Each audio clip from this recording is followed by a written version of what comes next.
Welcome to Mystic Realms Recap. Links are in the description below. Please show some love of the author and me. On to the show. Forcas really wished to slap Delano to death when he heard Delano say that. Let me tell you, President Fulik is not someone you should offend. If you make him angry, even your father won't be able to protect you, said Forcas as he tried his best to hold back all of his rage. Forcas' response shocked Delano. He felt that the Tower of Dusk was just a local power in the breezy plains, and the so-called guild president was also a very young chap. He really couldn't think of what Fulik could do to him that his father couldn't shield him from. However, Delano did not dare to confront Forcas about it. He could only agree with Forcas with his most sincere tone. Yes, Master Forcas, I understand. I really hope you mean your words, replied Forcas as he nodded calmly and left the headquarters of the Fifth Fleet. He did not dare to go overboard with Delano due to the status of Delano's father. However, Forcas' departure did not allay Delano's anger. He flipped one of the tables in the room furiously. He could not accept how he needed to swallow his pride despite being the son of the kingdom's high priest. This was certainly not something he had ever encountered in his life. Not long after Forcas' departure, Adjutant Hagis, who had heard the intense conversation, entered the room. He walked round the flip table towards Delano. Sir, if what Master Forcas said was true, how should we proceed? Asked Hagis cautiously. HMPH. Continue with the same plan. I have to regain my pride. If not, how would I be able to raise my head in the future? Delano said through his clenched teeth. Forcas felt that he should be able to restrain Delano with his serious stance. Hence, he decided to put his attention away from Delano for the time being. After leaving the naval port of the Fifth Fleet, he reported Lin Li's arrival to his mentor, Elder Zoomer. As Delano's father was the kingdom's high priest, he thought that he would just let Delano's issue slide. Hence, he did not think there was a need to complain about Delano to his mentor. In the following morning, Forcas made his way to Lin Li's apartment again. There were two reasons for him to make his way here. 1. To fulfill his mentor's request to be as hospitable to them. 2. To ensure that there were no jokers here to provoke the dangerous man. He witnessed the tactics used by the tower's president when he visited the breezy plains with his mentor the other time.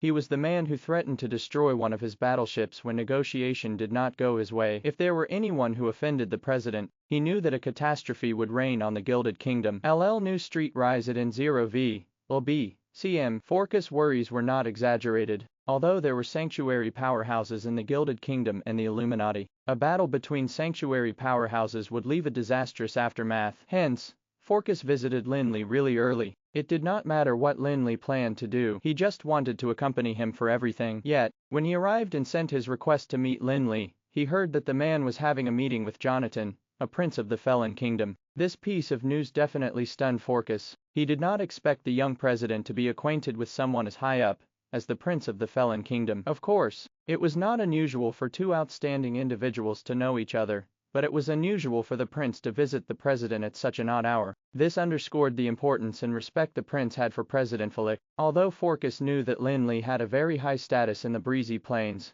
and had even surpassed the status of the Ashen Warlock, he knew the status Prince Jonathan had in the Felon Kingdom as well. If the prince were to make this visit, he wouldn't be just showing an attitude of the legendary powerhouse. His attitude represented the entire Felon Kingdom. Since Lin Li did not have the time to meet him, Forcas could only wait for him elsewhere. He knew that as long as Lin Li did not leave this place, there shouldn't be any joker who would mess with him here. However, it didn't take long for Forcas to be shocked by what he saw. After Prince Jonathan from the Felon Kingdom came Prince Jeremiah from the Leaden Kingdom, and Prince Jeremiah was even more ridiculous. Although Jeremiah did not bow down to the president, his stance was low enough. After Prince Jeremiah was Donald, the chief mage of the Rotterdam Kingdom. This time, Donald was not accompanied by Prince Canber. Although the team from the Rotterdam made huge losses from the expedition to the Sky Castle, the fact that he completed the mission helped Prince Canber to secure his status as the heir to the throne. Hence, it was also natural for him not to travel such a great distance to the Gilded Kingdom to join the celebration.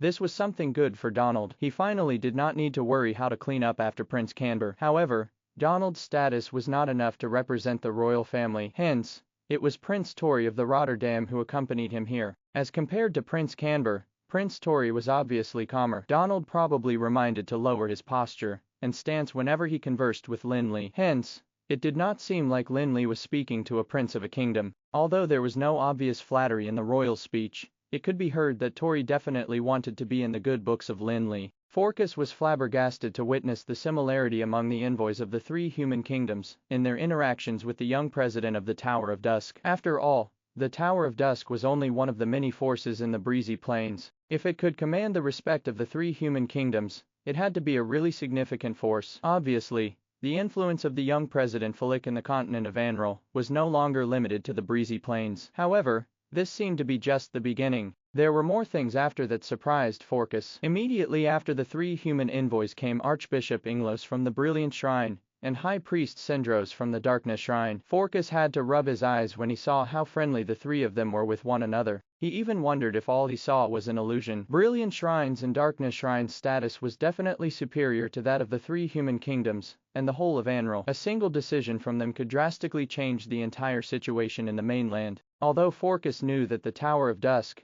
had great authority in the breezy plains, and that they could make the region tremble with a little stomping, he felt that the breezy plains was not comparable to the whole of Anral. While he was clear that the president of the Tower of Dusk was not somebody to be trifled with, he thought that this was merely due to his status as a sanctuary powerhouse. However, the scenes he had witnessed made him rethink his assumptions. This thought made Forcas shiver from the weight on his shoulders. He knew that if he were to make any mistakes in receiving him, he would not only offend President Fulik, but also harm the entire Gilded Kingdom. Of course, apart from being anxious, Forcas was also feeling quite fortunate. Fortunately, he appeared in time to prevent the bastard, Delano, from doing anything more outrageous to the president. Otherwise, Delano would not have been able to save himself even if his father were to step in. Forcas waited for quite a while, but he still did not see Inglos and Sendros coming out. Just when he was hesitating if he should send people in to inform Lin Li about his presence, he saw some people walking into Lin Li's place. The group was headed by the Minister of Foreign Affairs of the Gilded Kingdom, Jefferson. Behind him were two diplomats and a court guard. Master Forcas, you are really here. His Majesty wanted to discuss with you how we should welcome the guests, said the court guard, who immediately approached Forcas. When he saw him, Forcas stood up quickly upon hearing Jefferson's words. He was intending to inform His Majesty of what he'd witnessed earlier too. Hence, he swapped positions with Jefferson and reminded him to treat President Fulik of the Tower of Dusk with utmost respect. All right, I will go with you right away. Master Jefferson, I will leave the responsibility to you first. Do pay more attention to him and shower him with all the things he needs. Although Jefferson was puzzled by the respect the royals and the Illuminati had for the president from the Tower of Dusk, he agreed to Forcas' request without hesitation. After all, Jefferson was an extremely experienced and composed minister, and Forcas was very confident of his capabilities. Then, the latter headed to the palace with the court guards hurriedly. At this time, Lin Li was very engrossed in his conversation with Inglos and Sendros. They only had the chance to briefly greet one another when they met each other yesterday. Therefore, they had many things to talk about today. Of course, their priority was to consult Lin Li about various issues they faced in pharmacy. This was especially so for Sendros. After he'd stepped into the sanctuary realm, his vision in all aspects had suddenly been broadened. This helped to improve his pharmacy attainments greatly as well. However, he found that as his knowledge of pharmaceutics grew, he also had more questions about it. This was just like what a wise man in Lin Li's previous world had once shared: the more knowledge one had, the more clueless one would become. It was like the act of drawing a circle on the ground. The larger the circle, the more it was exposed to the unknown. In fact, even though Lin Li was definitely the greatest pharmacist in Anral, he did not dare to say that he really knew everything about pharmacy. But what Inglos cared about was the star fragment, Holy Light, that was owned by Lin Li. Of course, he did not know the name of that star fragment. He only heard Archbishop Martin said that it was a magical weapon that could emit the purest holy light to boost the abilities of all believers. Of course, Inglos did not request to see the treasure as directly as he hoped to. He only invited Lin Li to visit the Brilliant Shrine and perhaps use the thing to help the devotees improve their abilities. He also asked Lin Li about his plans to reconstruct the Sky Castle and whether the Brilliant Shrine could help to provide any materials. The three people chatted for nearly the entire morning. It was only at noon that Lin Li received Forcas' request to meet. This prompted Inglos and Sendros to get up from their seats to bid Lin Li goodbye reluctantly. But before they left, they vaguely told Lin Li that they would need his help in the future and would contact him again. The appearance of the two at this Independence Day celebration was indeed questionable. Lin Li felt that it would have been enough for them to send an emissary like a cardinal and black-robe priest, respectively. They had to have other motives that caused them to make this personal visit. Moreover, in addition to Inglos and Sendros from the Brilliant Shrine and Darkness Shrine, Lin Li was also thinking about the three envoys from the Leaden and Rotterdam Kingdom. The envoys from the three major human kingdoms were all people with high status. Lin Li suspected that they were governed by the same motivation that drove Inglos and Sindros here. After all, the Gilded Kingdom had been established since the beginning of the Dark Age. It was a kingdom that had the longest history in Anral, and this meant that it could have age-old secrets from the Dark Age. Yet, Lin Li did not bother to use too much of his energy to think about this issue, for he had better things to do. So what if he were to acquire another sky castle? Lin Li met Forcas and the Foreign Affairs Minister, Jefferson, when he sent Inglos and Sindros out of his room. Forcas, however, did not have plans to enter his room for any conversation. President Fulik, our king has prepared to meet you. He sent me to invite you, and the rest from the breezy plains over, said Forcas. Lin Li and the representatives of the various forces of the breezy plains might have their own forces in the breezy plains, but they were seen as a team of envoys of the breezy plains by the people of the Gilded Kingdom. Hence, the king of the Gilded Kingdom did not only receive Lin Li, but all the representatives of the forces of the breezy plains too. Of course, he mostly paid attention to Lin Li. After all, everyone knew how prestigious the Tower of Dusk was in the breezy plains. Lin Li didn't put on airs or act pretentiously, either. After sending someone to inform the others from the breezy plains, he made some preparations, and brought everyone to a carriage to head to the palace. At the dock of Helenaport,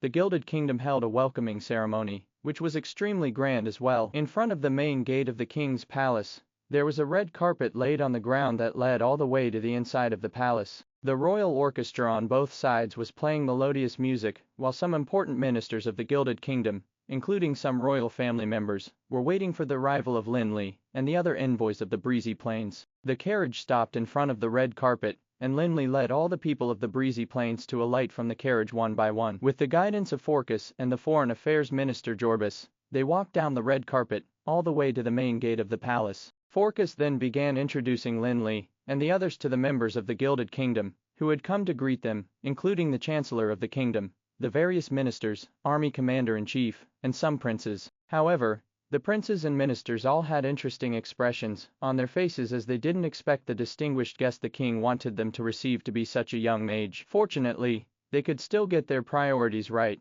and no one stood out at this time to create trouble. After meeting the people one by one, a palace guard came out from the royal palace and read out loud, His Majesty would like to see the envoys of the breezy plains. Next, Forcas led Lin Li and the others along the red carpet, while the princes and ministers who greeted them previously also followed behind the people of the breezy plains. Soon, Lin Li and the others arrived at the palace where the king of the Gilded Kingdom received the foreign envoys. On the other hand, King Bradler got up and stepped down from his throne when he saw Lin Li and the others enter. In Evrion's memory, the king would only ever get up to personally welcome the esteemed elders of the Illuminati. In fact, not to mention the princes and ministers of the Gilded Kingdom, even the expressions of people of the breezy plains, except for Lin Li, changed slightly. After all, they were just representatives of the local forces of the breezy plains. Although they usually disregarded the royals of the various kingdoms, they couldn't help but feel flattered at this moment. Of course, the people of the breezy plains could tell that the Gilded Kingdom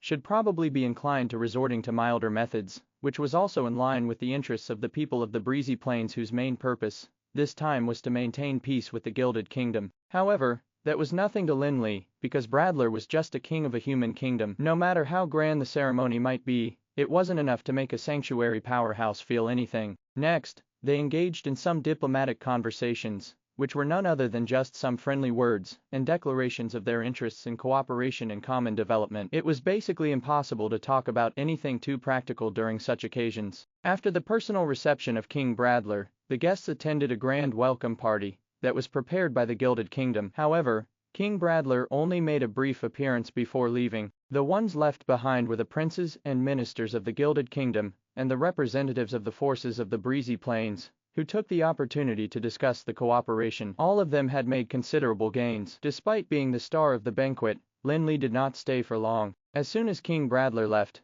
he also bid farewell to Forcas and others who had accompanied him. He left the banquet hall. Although Lin Li seemed unapproachable, Forcas was secretly relieved after Lin Li left. To him, the greatest mission was to prevent the people on his side from provoking those of the breezy plains as much as possible. He wished he could just lock them up in a tiny black room and make sure that they never come into contact with anyone of the nation. After meeting the king, the representatives of the various forces of the breezy plains immediately got busy and started negotiating with the Gilded Kingdom about the cooperation in various fields. At the same time, they were also waiting for the founding celebration to begin as well as the opening of the sea market that would happen only once in a decade. Lin Li was relatively free the past few days, and apart from talking to Inglos and the others about pharmaceutics, he spent most of his time taking a tour around the capital of the Gilded Kingdom. Being on tenterhooks, he kept his guard up against the famous scions of the various kingdoms. 1. Fortunately, Phorcys had also notified the princes and ministers in advance to take their children in hand. Otherwise, if they got into trouble, they would face more than just some scolding.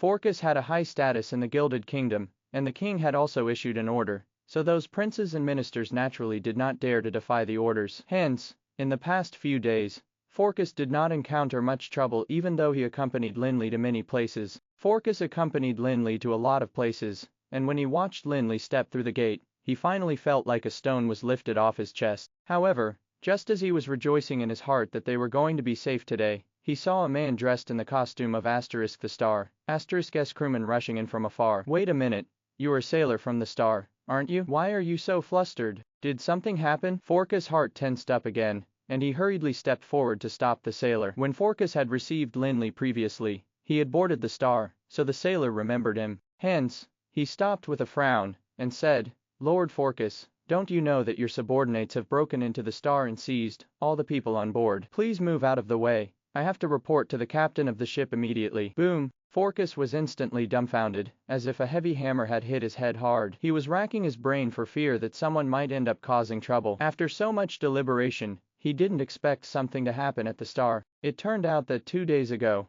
the sailors were repairing the damages of the Star when she was docked at Helena Port. All of a sudden, a few alchemical battleships belonging to the 5th Fleet of the Gilded Kingdom broke into the port and surrounded the Star before aiming their cannons at the Star. Before the sailors on board the Star could react, Delano led a group of elite warriors and boarded the Star aggressively. This time, on top of the elite warriors, Delano also brought more than a dozen level 20 legendary mages and sword sages. There were only a few sailors left on the Star, and although they were not weak, they were at most only at about level 15. Besides, the sailors were very familiar with ships only, and even if their strength was on par, they probably wouldn't be able to compete with the well-trained soldiers. At this moment, Giulio and his brother Jack were in charge of the Star. Due to their rich sailing experience, Giulio was temporarily appointed by Lin Li as the Star's first officer, while Jack was his assistant. Upon sight of Delano charging onto the ship aggressively with his army, Giulio had initially thought that trouble had struck, and it was obviously too late for him to hide. However, after waiting for a moment, he discovered that none of the people on Delano's side had even noticed him. Only then did he remember that he had shaved off his thick black beard long before entering the waters of the Gilded Kingdom. When Giulio was a pirate, one of his most prominent features was his thick black beard, which was the reason for his nickname, Blackbeard. Now that he had shaved his beard clean, there was a drastic change in his image, and no one would think of the famous pirate Blackbeard when they saw him. Seeing that no one on Delano's side recognized him, Giulio was slightly relieved. But he also thought about the fact that since they were not there to nab him, they were obviously there to create trouble. At this moment, Giulio, the first officer of the Star and the main person, in charge of all the ship for the time being, immediately had a change in expression, and he relaxedly greeted, Hey, it's you, Lord Delano. Is barging onto our ship how you treat your guests? Although Delano was the commander of the 5th Fleet, he didn't care much about the fleet's affairs. Besides, Giulio had had a huge change in image after shaving his beard. Hence, he simply did not recognize that the man in front of him was the pirate, who was a fugitive wanted by the Gilded Kingdom. Hearing Giulio's question, Delano raised his chin and hummed contemptuously without paying attention to Giulio at all. However, the eagle-eyed adjutant who stood next to him loudly said, We have received information that the Star is sheltering the most wanted criminal of our nation. We have to search the Star now, and anyone who tries to stop will be considered an accomplice. Wanted criminal? What a joke. After we entered the port, no outsider has ever stepped on the Star. You're just using a random excuse to check. This is utter nonsense. Hearing the adjutant's words, Giulio couldn't help but frown. It wasn't that he was worried about the ship being searched. Anyway, he was the fugitive that they were looking for, but none of them recognized him. However, Giulio knew too well that if he let them search the Star, they'd definitely create a huge mess, and perhaps even cause some damage to the Star. That would be really troublesome. Besides, the Star was not just a ship, but also represented the Tower of Dusk. Wouldn't the Tower of Dusk be insulted if they were allowed to search however they wanted? There is because I said so. Do I still have to explain this to you? Delano sneered and waved his hand. Someone, search them. Don't miss anything. Wait, Delano, the Star belongs to the Tower of Dusk, and according to diplomatic regulations, Every inch of space on the star is the territory of the Tower of Dusk. You are now trespassing, and that's tantamount to invading the Tower of Dusk. Are you looking to start a war? Although Giulio was a pirate, he was definitely not an ignorant boor. Since he could dominate the endless ocean for so many years, he could argue well too. Giulio's words might be effective on ordinary people, but Delano was the son of the high priest of the Gilded Kingdom, and all laws and regulations were invalid to him. Start searching. Anyone who dares to stop us will be considered accomplices and get arrested. Delano didn't care about the law at all. Most importantly, he just wanted to vent his frustration. Besides, he also knew that there was almost not a single legendary powerhouse on the star. Hence, the crew couldn't resist him. Seeing this situation, Giulio did not let the sailors get into a conflict with Delano and the others, because he knew that they couldn't stop Delano. Hence, Giulio could only let the sailors stop resisting. They weren't afraid of dying, but they just wanted to avoid unnecessary casualties, and not give Delano and the others any more excuses. However, when Delano and his men were arrogantly trying to search the star, Giulio had also secretly activated the internal defenses of the star so as to prevent the core from being damaged. After being sealed by the internal defense mechanisms, some important compartments were well protected, and even the most senior shipbuilder might not be able to see it. Hence, the losses could at least be minimized. Initially, Giulio thought that Delano was simply there to mess things up. After all, the Gilded Kingdom had already held such a grand welcome ceremony, and they clearly valued the invoice from the breezy plains. Therefore, in his opinion, even if Delano was unreasonable, he would at most just create some trouble to irk him, and not blow things out of proportion. However, the truth proved that Giulio had still underestimated Delano's audacity after all. After the search, Delano's subordinates actually really brought a person out of the cabin, someone whom Giulio and the others did not recognize. They claimed that the person was the most wanted criminal of the Gilded Kingdom. 1. This sentence is probably about Forcas considering the next paragraph, and probably refers to science of the Gilded Kingdom only. What else do you have to say? The wanted fugitive has been found, and I now suspect that some of you are his accomplices. Someone, keep an eye on them. This ship is now in the custody of the Fifth Fleet. We'll talk after getting a clear idea of the facts. Delano smiled smugly, and waved his hand to get his subordinates to go forth and seize the sailors of the star. However, as soon as Delano and his men escorted the so-called wanted fugitive out of the cabin, Giulio knew that the matter would not end well. Hence, he immediately secretly arranged for a sailor to leave the star stealthily and report the situation to Lin Li. Since Helena Port was far from the Gilded Kingdom's capital, the sailor had to hurry up and swim quickly. Even though he wasn't weak, he spent close to 2 days to rush there. By the time Forcas snapped back to his senses, the sailor of the star had already bypassed him and reached Lin Li's door. Seeing this, Forcas dared not delay, and hurriedly rushed over in a bid to find out exactly what had happened before thinking of a solution. However, before Forcas stepped on the stairs, Lin Li and the sailor had already walked out. He scurried over and eagerly said, "President Fulik, there must be some kind of misunderstanding here. Rest assured, I will settle this immediately." In fact, at this point, there was no longer a need to investigate, because Forcas already had an answer in mind. Except for the scoundrel Delano, there probably wouldn't be anyone else who would do such a thing. Looking at Lin Li's calm expression, Forcas suddenly felt like a storm was brewing, and he wished he could kill Delano. Of course, Forcas was just thinking about it, and what he was really worried about was that Lin Li might fly into a rage and kill Delano. If it were any other official or son of a noble, Forcas would not be as worried as he was now. At most, he just had to let a few of them sacrifice their lives to make up for it. However, although Delano was incompetent, he had an impressive father, the sanctuary powerhouse high priest Power of the Gilded Kingdom, whose status was not inferior to King Bradler's. Otherwise, how could a good-for-nothing like Delano be the commander of the Fifth Fleet? If Lin Li really killed Delano, Power would definitely not let the matter rest, and if both parties were unwilling to compromise, a battle would be inevitable. Forcas' worries were the reason that he had to take the rap even if he was unwilling to do so. He would just conduct some investigations, and then make a few of Delano's subordinates the scapegoats. He thought that the matter would then blow over. However, Lin Li looked at Forcas indifferently, and said, "It's just a small matter, you don't have to bother." If it were during normal times, those words would seem polite, but at this moment, Forcas was so frightened that he started shivering as he felt chills all over his body. Although he could not feel any anger from Lin Li, he knew that things were developing in a direction beyond his control. A sanctuary powerhouse was not someone whom anyone could provoke. Lin Li didn't even have to guess, and he already knew the culprit. Although he wasn't furious about it, it was impossible to pretend that nothing had happened. The gods would never forgive anyone who committed blasphemy, and sanctuary powerhouses likewise would. not be generous enough to forgive all the nobodies who offended him. Otherwise, everyone would dare to step all over him. It was not the time to be compromising and benevolent. It was about the pride and dominance of a sanctuary powerhouse.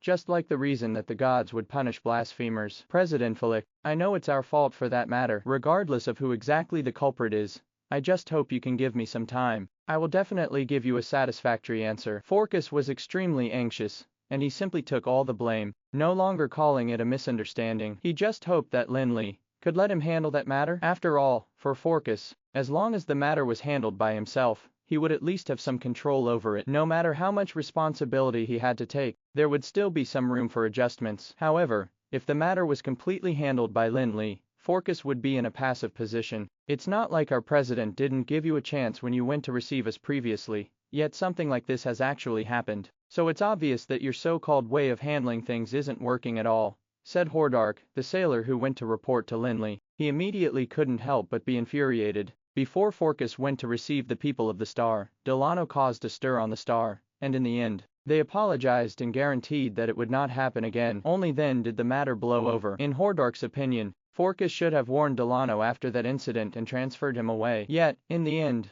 Delano used the excuse of arresting a fugitive to take the star into custody. Hearing the sailor's words, Forcas cursed in his heart, but there was nothing else he could do to defend himself. He could not say directly that there was nothing he could do to Delano. If he said that, all the more Lin Li wouldn't agree to let him handle it. President Fulik, I will report this matter to His Majesty and my teacher immediately. This time, we will definitely give you a satisfactory explanation, Forcas said, bringing up the king and his teacher because he knew that he obviously couldn't gain Lin Li's trust anymore. You think my identity is not authoritative to handle this matter, right? The king and Elder Zoomer should hold enough power, then. However, no matter what Forcas said, Lin Li did not respond, and simply took out the summoning lamp, and chanted an incantation to release the Lord Devourer. Garl's large body was like a giant hot air balloon that floated above the heads of the crowd, and loomed over the entire area. Master, I obey your orders, Garl said to Lin Li respectfully after appearing. In fact, when Garl was initially coerced into signing the soul contract by Lin Li, he wasn't very convinced, but after everything that happened, he watched Lin Li's strength grow rapidly day by day. It took him only a short while to reach the higher sanctuary realm. His human master managed to obtain such a terrifying strength at such a young age, and he was definitely powerful even when compared to the immortal king in Garesco. Garl dared not be displeased at all. Hence, when he was summoned again, Garl immediately put himself in the right position and behaved respectfully. Lin Li had suddenly summoned a monster, and Forcas could feel the terrifying aura emanating from the monster even though he did not know its origin. That immediately made him even more anxious than before as he begged, President Fulik, please, you must give us a chance to redeem ourselves. That rascal Delano must have taken things into his own hands regarding this. I'll report to His Majesty immediately and bring Delano to you. He will be at your disposal. In Forcas' opinion, the star and the sailors on board would all have to come out to apologize as long as he intervened. Everything would then be solved perfectly. After all, for the president of the Tower of Dusk, Delano was just like a nobody, and as long as he apologized sincerely, Lin Li should not take it to heart. However, once the Tower of Dusk stepped in to handle the matters, the nature of the issue would change, and it would become a diplomatic incident. It would no longer be a matter between the president of the Tower of Dusk and the small fry Delano, but a dispute between the Tower of Dusk and the Gilded Kingdom. It might even affect the relationship between the entire Breezy Plains and the Gilded Kingdom. After all, the Tower of Dusk was the leader of the Breezy Plains, and almost all the forces of the Breezy Plains had to look up to them. However, in the face of Forcas' plea, Lin Li stayed indifferent and simply raised his head to look at Garl, who was in the sky. You already know what happened. Beg, borrow, or steal, I want you to get them to hand over our sailors. Go. Please don't worry, Master, I will make them hand over your sailors. As soon as Garl heard that Lin Li didn't restrict him, and only cared about the outcome and not the result, Garl was extremely excited. Hence, after agreeing, he flew his large body towards Helenaport. President Fulik, seeing this scene, Forcas knew that it was useless for him to say anything else. Looking at the monster's ferocity, he knew that it was definitely going to deal with Delano,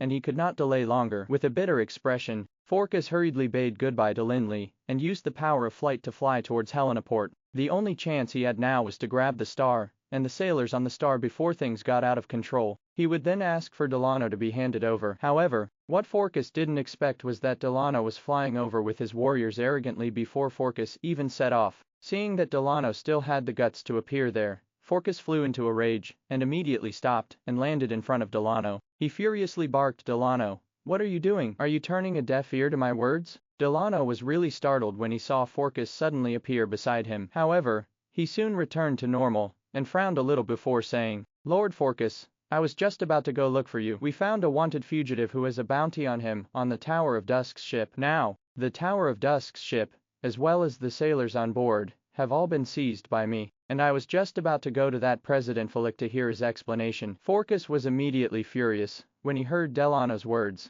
and he almost vomited blood. He was still thinking about how to clean up this mess, but Delano actually wanted to cause even more trouble by trying to go and question Lin Li. At this moment, Forcas really couldn't be bothered anymore, and he wanted to just let Delano die. The seizure of the star and the sailors on board was actually already considered very offensive to the young sanctuary powerhouse. Yet he still wanted to question Lin Li. It was simply a death wish. However, Forcas couldn't really do that, because Delano was the son of High Priest Power, and if he really died in the hands of the Tower of Dusk, there would be no way to turn the situation around. If things got to that stage, no one would be able to stop the war between the Gilded Kingdom and the Tower of Dusk from breaking out. Hence, despite the hatred in his heart, Forcas nonetheless gritted his teeth and exclaimed, "Delano, haven't I warned you before? Do you know that you've made a huge mistake? You'd better go back immediately and release those sailors from the star, and then go with me to apologize to President Fulik. There will then be a possibility to reach a peaceful resolution of this matter. Otherwise,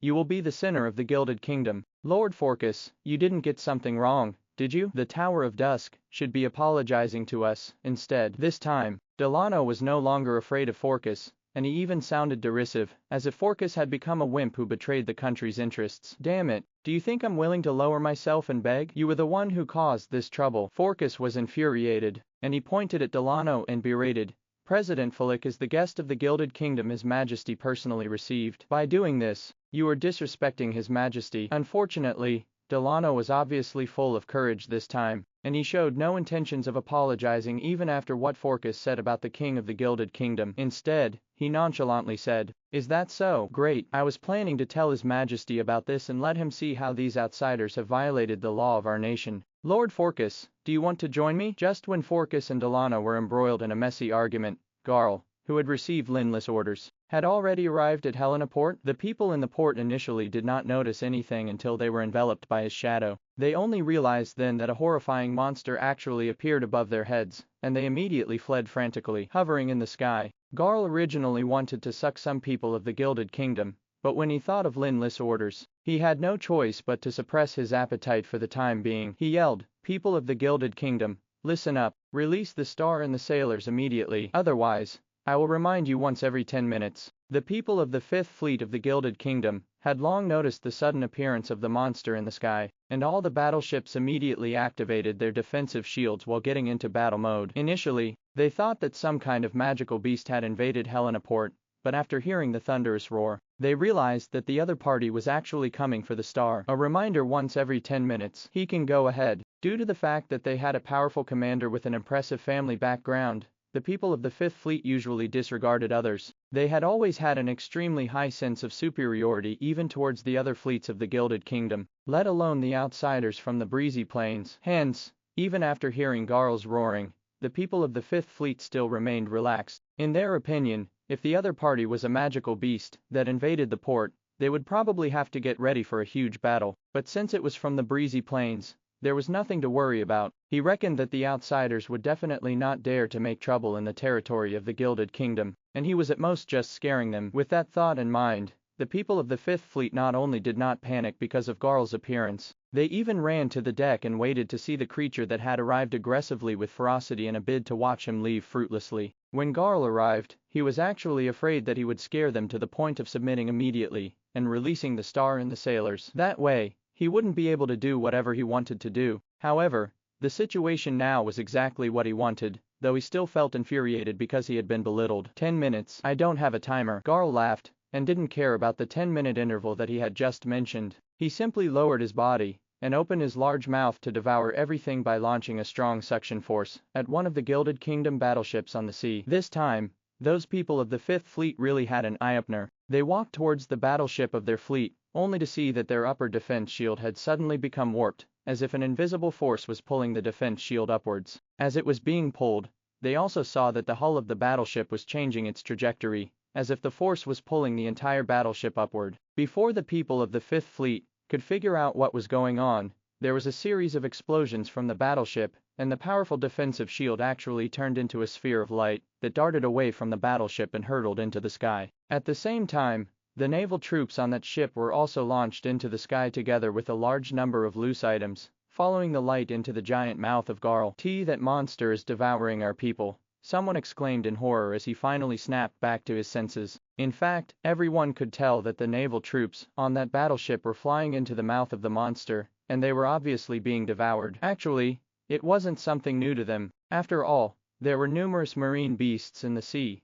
and they had encountered lots of large magical beasts that devoured humans together with ships. However, this monster was sent by those from the breezy plains, and yet it attacked the Fifth Fleet there. Are they not scared of causing a war? Damn it, they really don't obey the rules. Aren't they afraid of causing a war? Adjutant Hagis exclaimed. He had stayed behind according to Delano's orders, and was in charge of watching over the star. They thought that the people from the breezy plains should have come to them to beg for mercy while they rejected righteously. In the end, the president of the Tower of Dusk would have to apologize in person. However, it was obvious that the development of the situation from the beginning was beyond their expectations. The Tower of Dusk had no intention of apologizing, and instead sent such a horrifying monster to force the Fifth Fleet into releasing the star and the captured sailors. The worst thing was that the monster originally said it'd give them 10 minutes, but attacked before 5 minutes passed, catching them off guard. They found that to be shameless. Lord Hagis, issue an order to counterattack. That monster is devouring our warriors. Several naval officers rushed into the pilot house with righteous indignation, and asked Adjutant Hagis to start a battle. However, Hagis was a little hesitant. After all, what had happened before could only be considered a diplomatic incident, but the problem had changed in nature, and it might really result in a war. Lord Hagis, that monster even sucked our battleship into the sky, reported a naval trooper who scurried in when Hagis was hesitating. Hearing this, Hagis and others could not help but immediately look outside, only to see that a huge alchemical giant ship had completely left the sea and was flying faster and faster towards the sky. Meanwhile, the monster was sucking the ship with a huge suction force, its mouth like a black hole. Damn it, it wants to destroy our battleship, Lord Hagis. A few naval officers also panicked when they saw that scene. It would be quite costly to build a giant alchemical ship, even for the Gilded Kingdom, which was famous for its nautical technology. It was not a small fishing boat. They had no idea what the monster was trying to do by sucking the ship into the sky, but they were certain that once the suction force was withdrawn and the ship dropped, there would be a massive disaster at the port. The huge hull of the alchemical ship would cause an impact large enough to sweep everything in the port. However, their fears were obviously not well founded. Garl didn't suck the alchemical battleship into the sky for the fun of dropping it. The alchemical battleship was made of a large number of precious magical metals and legendary magical crystals for providing power. To the Lord Devourer Garl, it was a rare feast. Hence, the people of the Fifth Fleet saw an even more horrifying scene. The giant alchemical battleship that was sucked up into the sky suddenly began to disintegrate in midair, and all the metals were broken down into a substance that was like fine sand, before being deposited into the giant mouth of Garl. It devoured our battleship. This time, the people of the Fifth Fleet were really frightened. Although it seemed to be a better thing than having the battleship dropped on the port, watching the huge giant alchemical battleship being disintegrated and devoured was even more agonizing for them. Listen, people of the Gilded Kingdom, I need some time to digest now. If you still don't release the star and the sailors on it, then I'll have to keep reminding you. While digesting the battleship he engulfed, Garl once again issued a warning to the people of the Fifth Fleet below. Actually, Garl had never eaten to his heart's content like he did now ever since he submitted to Lin Li. It was an entire giant alchemical battleship that contained a large number of magical crystals that acted as a mana source for the magical crystal cannons on the ship. The mana that Garl gained was enough for a person who had just entered the legendary realm to reach the peak of the legendary realm immediately. Unfortunately, to break through to the sanctuary realm, it took more than a simple condensation of mana. Otherwise, Garl would probably become the first ever to step into the sanctuary realm through devouring mana. In fact, it was also because the devouring demon had the ability to devour all the mana that it was more difficult for it to break through to the sanctuary realm, compared to ordinary people or creatures. At this moment, the people of the Fifth Fleet below were also stunned by Garl's words. If only the giant alchemical battleship was sunk to the bottom of the sea, it could still be fished up and sent for repair, or the materials from the battleship could be reused elsewhere. However, the problem now was that the giant alchemical battleship had already been devoured entirely by the monster Garl. That was considered a huge loss for the Fifth Fleet. Hurry up and send an urgent letter to inform Lord Delano to order all battleships to prepare for battle and aim all weapons at that monster. Once you receive the order, shoot it down immediately, said Hagis, who still did not dare to take matters into his own hands. At the end of the day, in his opinion, even if they had to start a war, it should be Delano's responsibility. Anyway, he already had an impressive father, who would ensure that he wouldn't be punished even if he got into trouble. The naval fleet of the Gilded Kingdom often fought battles at sea, and they relied on more than just semaphores to communicate with each other. The Gilded Kingdom had inherited their alchemical technology from the early Dark Age, and it was far more profound than that of the Rotterdam Kingdom. Hence, using alchemy arrays to send messages and communicate over long distances wasn't too difficult. After receiving the order, the soldier in charge of communication immediately went to the communication room of the flagship, activated the alchemy array used for communication, and began to contact Delano, who was in the capital. Just as they were about to start doing so, the Lord Devourer Garl outside also began to send his second reminder. Another giant alchemical battleship was sucked into the air and disintegrated into mana of various nature. At this moment, Delano, who was in the capital, was still arguing with Forcas, completely unaware of how horrendous of a time his fleet was having. All he could think about now was how to deal with the person who had made him embarrass himself. He was hoping to see the other party regret ever offending him. Furious because of Delano, Forcas had no idea why Delano was so courageous today. Even after he mentioned the king and Elder Zoomer, that idiot Delano still refused to change his mind. However, while the two were arguing, one of Delano's subordinates suddenly scurried over holding a crystal carved with magic runes. He reported, "Lord, there is an urgent message from Sea Dragon. Do you want to communicate with them?" "Damn it, is the fugitive causing trouble? This bunch of wastrels really can't do anything right," said Delano, who didn't actually sound very angry. Instead, he looked at Forcas smugly, and he was obviously trying to say, "Yes, I'm detaining them, but what can you do about that?"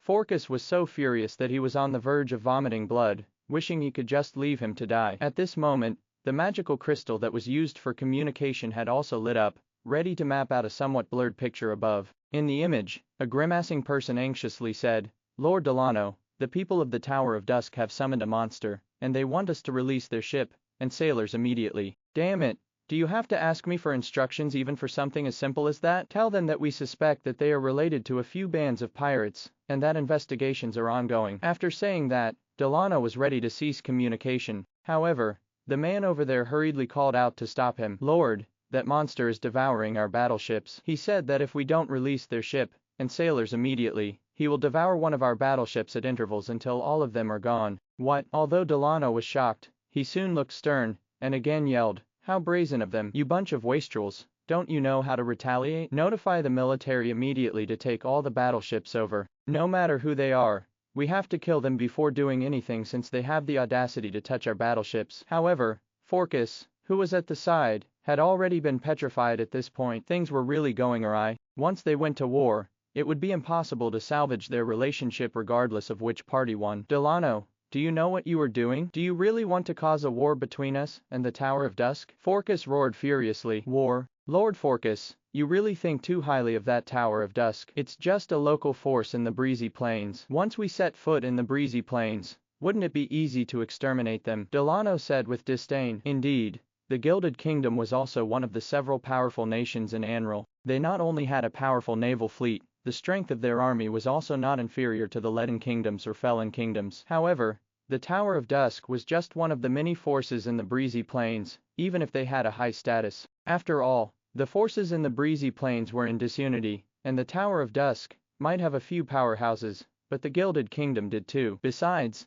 the Gilded Kingdom had the support of the Illuminati. Hence, no matter how he looked at it, Delano did not think that the Tower of Dusk, a local force in the Breezy Plains, would be a rival to the powerful Gilded Kingdom. As for how much His Majesty valued it, he felt that it was only because of the development needs of the Gilded Kingdom in the Breezy Plains. Even if they fell out, it was unlikely that His Majesty would take the Tower of Dusk's side. "Don't you know? President Fulik is a sanctuary powerhouse." Forcas really wanted to slap Delano. "A sanctuary powerhouse? So what? My father's a sanctuary powerhouse too. And there are so many of them in the Gilded Kingdom and the Illuminati. Why should we be afraid of him just because he's a sanctuary powerhouse? Delano said nonchalantly. Although he wasn't very competent, his father, High Priest Power, was a true sanctuary powerhouse. Hence, he wasn't afraid of sanctuary powerhouses. Even the corpse of the ancient dragon, that once caused a great disaster, was severely damaged by a single blow from that sky castle belonging to the Tower of Dusk. Do you think we can withstand such an attack? Forcas hollered at Delano, seemingly in hysterics. What's so great about the sky castle? At the end of the Dark Age,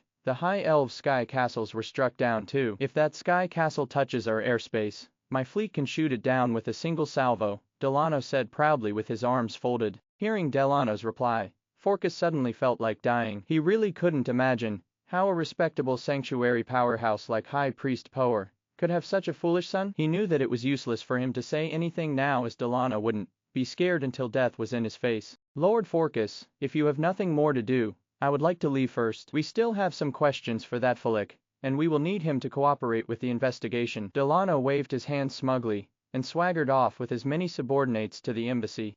Staring at the backs of Delano and the others, Forcas stretched out his hand powerlessly, but could not say anything else. There was nothing he could do now, and it seemed that he had to find some time to report this to his teacher in hopes that the latter would be able to appease Lin Li lest disaster struck the Gilded Kingdom. However, Forcas couldn't leave yet. Even though Delano had angered him greatly, he could not really just let Delano wander off. If Delano was killed by Fulik, it would be an irreparable situation. Hence, Forcas had no choice but to perk up and follow Delano and the others closely in hopes of saving Delano even when they got into a dispute. At this moment, Helenaport had already turned into a battlefield. The battleships that were guarding the star at the port, and the ones that had just received orders to come from the military port to support them, were all there. There were tens of battleships of various sizes, and they were all pointing their weapons at the sky as giant mana cannons were shot into the sky. The power of the mana cannons probably could not be matched by any magical beast even in the endless ocean. Even if an ancient dragon appeared there, it might be blasted away at any time. However,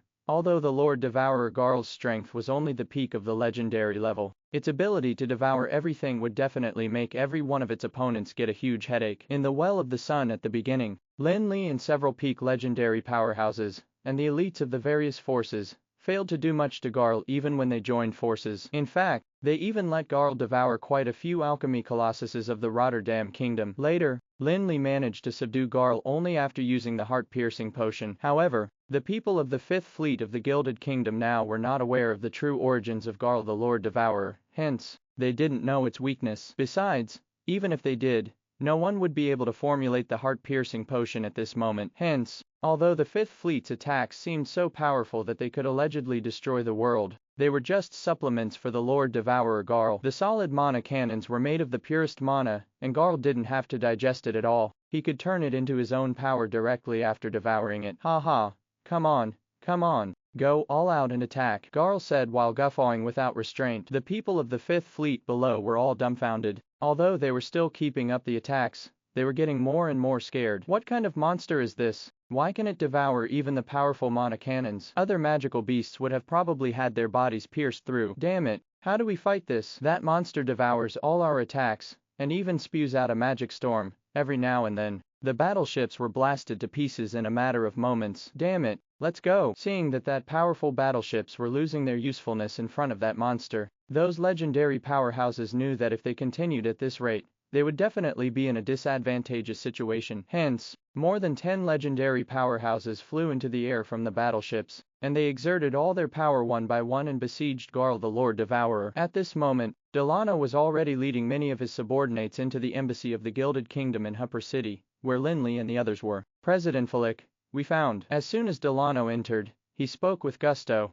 but before he finished his words, he felt that something was amiss. Apart from Lin Li, whom he was looking for, the representatives of the other forces of the breezy plains were also in the room. Logically speaking, the issue with the star should have been a problem between the Gilded Kingdom and the Tower of Dusk. In the past, the people of the forces of the breezy plains would have been overjoyed to see the Gilded Kingdom and the Tower of Dusk fighting. However, things were now different. Putting aside the fact that the Tower of Dusk had a high status in the breezy plains, and the fact that they had gained plenty of benefits from Lin Li along the way, their interests alone were reason enough for them not to stand by and not do anything at this juncture. After all, They had already formed a cooperative relationship with the Tower of Dusk where the latter's well-being concerned theirs too. As long as the Tower of Dusk was still in dominance, they would definitely be in control of the negotiation with the Gilded Kingdom too. If the Tower of Dusk was at a loss, the Gilded Kingdom would definitely have the upper hand during the negotiation. Of course, not all of them thought the same way. For example,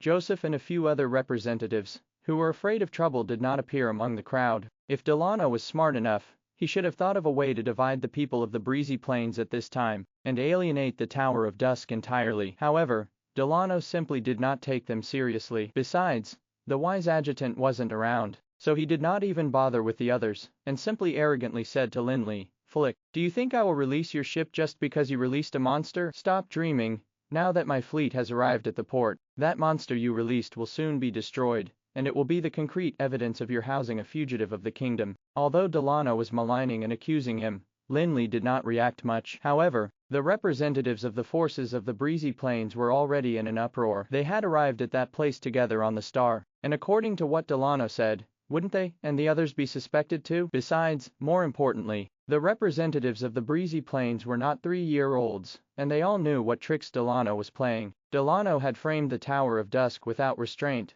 and that made the other people of the Breezy Plains feel a sense of crisis. Delano, the commander of the fleet, could easily frame the Tower of Dusk. Hence, wouldn't the other forces, that were inferior to the Tower of Dusk, be at the mercy of the Gilded Kingdom? At this moment, the feeling of joy that they had felt after they had been personally received by the king of the Gilded Kingdom vanished from their hearts. Outrageous! Do you really think that the people of the Breezy Plains are pushovers? Claws of the Caesar family yelled at Delano furiously, and turned to face the others. Everyone, since the Gilded Kingdom is underestimating us, let's show them that the people of the Breezy Plains cannot be provoked easily. Of course, Claus wasn't really angry. Although he was displeased with Delano, he wanted to take this opportunity to show his loyalty to the Tower of Dusk, and that was a priority to him. Frankly, such an opportunity was really rare. After all, there were very few ignorant forces in the Breezy Plains who dared to provoke the Tower of Dusk. Talk was cheap, and he had to use his actions to prove his loyalty. Although they were now facing a massive force like the Gilded Kingdom, the Tower of Dusk still had the final say in the Breezy Plains. There was no problem with sucking up to the Gilded Kingdom, but if they had to pick between the Tower of Dusk and the Gilded Kingdom, a smart person wouldn't choose the latter. Otherwise, the forces in the Breezy Plains would have to give up their businesses that they had managed for hundreds or even thousands of years. Yes, the Gilded Kingdom seemed to be more powerful, and they also had the support of the Illuminati, where Elder Zoomer was probably not the only sanctuary powerhouse. However, the sanctuary powerhouses were almost immortal, and who could guarantee that the power of the Gilded Kingdom would be enough for them to kill Lin Li, who was already a high-level sanctuary powerhouse? That was also the reason that the Gilded Kingdom had put up such a front this time, hoping to maintain the current peace with the Tower of Dusk and Breezy Plains. The Gilded Kingdom could not do anything to Lin Li, but it would be a piece of cake for Lin Li to deal with the forces in the Breezy Plains. The Gilded Kingdom couldn't possibly send some sanctuary powerhouses to help the small forces deal with the Tower of Dusk. Even if they would, it would probably be too late. After all, the Tower of Dusk had a sanctuary powerhouse in the Sky Castle, making it a piece of cake for them to get rid of some nobodies. However,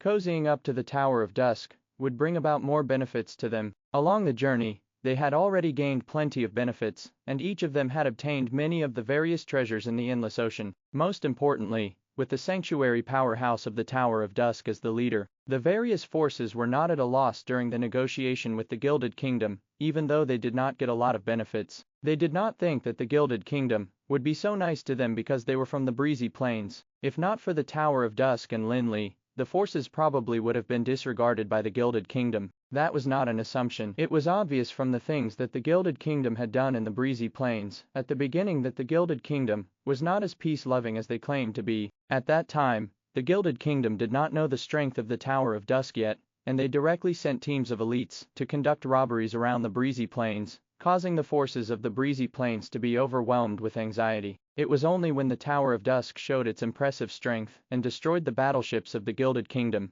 that the latter had no choice but to negotiate with them. Hence, Claus understood that even if they wanted to strengthen their cooperation with the Gilded Kingdom, the first condition they had to fulfill was to cozy up to the Tower of Dusk. Otherwise, regardless of whether they were the top forces of the Breezy Plains or families with rich heritage, the people of the Gilded Kingdom would not take them seriously. Claus took the lead to express his dissatisfaction with Delano, after which everyone else immediately chimed in agreement. After all, those who could come on behalf of their respective forces were not fools. What, do you guys want to stand up for him? Don't forget, this is not the countryside where you come from. None of you can shirk the responsibility for this matter. Delano did not take any of them seriously, because this was his territory, and he could easily transfer an army over to take down that group of people. Besides, Delano did not believe that the country bumpkins from the breezy plains would really have the guts to make any trouble there. As he said, it was the Gilded Kingdom, and even the envoys of the Leaden Kingdom and Felon Kingdom had to obey them and act according to instructions,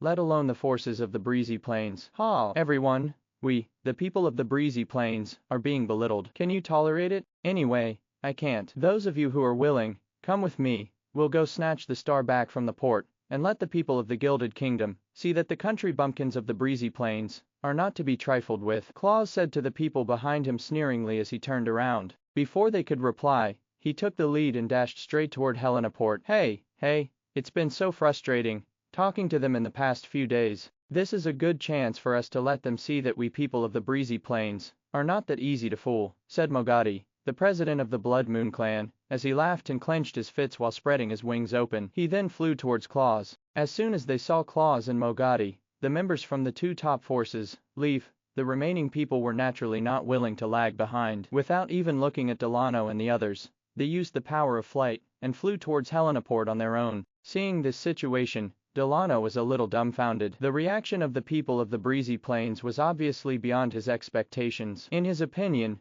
once he put the blame on the Tower of Dusk, those people should have immediately drawn a line between themselves and the Tower of Dusk. Otherwise, they could just forget about the cooperation with the Gilded Kingdom. However, what he didn't expect was that this group of people, who he thought would be timid and afraid of losing out, actually chose to openly confront the Gilded Kingdom at this moment. The group of people from the breezy plains were all legendary powerhouses, with the worst being level 22. There were many who were at the peak of the legendary realm too. Such a force might not be able to go against the entire Gilded Kingdom, but there was definitely no problem with dealing with Delano's Fifth Fleet. Pointing at the crowd, Delano was suddenly speechless, though it was unclear if it was because he was angry or frightened. Of course, with the speed of those legendary powerhouses, they wouldn't be able to hear him even if he was loudly cursing at them now. At this moment, Forcus also finally followed them in, his face frighteningly pale. In fact, even his lips were trembling slightly. As soon as he entered, he pointed at Delano and said in a trembling voice, "Delano, is this what you want? Do you know that you have caused a big trouble?" Given Delano's character, he definitely wouldn't admit to his mistakes at this juncture even if he knew he was wrong. He turned to look at Lin Li furiously and hollered, "Tell those people to come back immediately. Otherwise, they can't blame me for being hostile. Bastard, why don't you quickly admit your mistake and apologize to Master Fulik?" Before Lin Li could say anything, Forcus was hollering furiously in frustration. Forcus had just come in from outside and happened to see the group of legendary mages, like claws flying straight over his head in the direction of Helenaport. He obviously knew what they were going to do. He could imagine that they would definitely blow things up, and even his teacher would not be able to resolve the issue by then. HMPH, I'm not at fault, so why should I apologize? I don't believe they would really dare to touch my sailors and navy. Aren't they afraid of starting a war? Despite having an ominous hunch, Delano still did not believe that those people from the breezy plains would dare to openly confront the army of the Gilded Kingdom. At this moment, Lin Li,